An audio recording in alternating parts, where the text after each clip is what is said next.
Welcome back to my channel Mirza Medico channel. In this channel you can learn easy and simple trick and drug doses formula, each and everything. Why I started this channel? Because of the gaining knowledge of the nurses.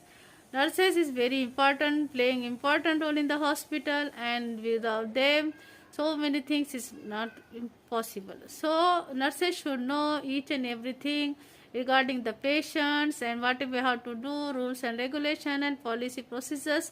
Nurses should aware of everything. Today our topic is initial assessment. I will tell the definition of initial assessment. Initial assessment is initially assessment the patients. First time when we will meet the patient, we have to assess the patient. That is called initial assessment. According to NABH, it is very important role for the initial assessment. When we are doing initial assessment for doctor, according to NABH, they give 5 minutes. On sister, they give 5 to 10 minutes. In this duration, we have to finish the initial assessment.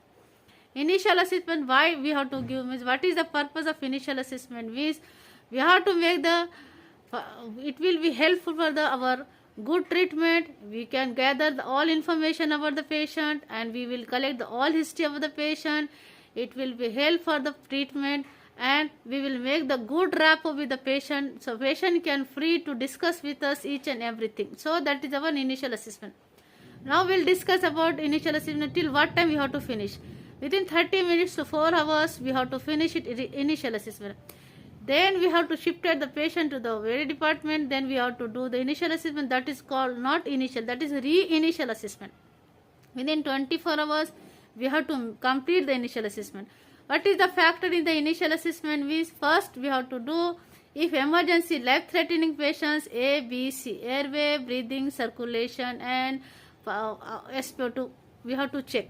Second is we have to take we have to check the first medical history and allergic history, all type of history, socio-economic history, psychological history, all history of the patient we have to do. Then we have to go for the physical examination. Physical examination, head to foot, we have to make physical examination. We have to write the finding in that paper.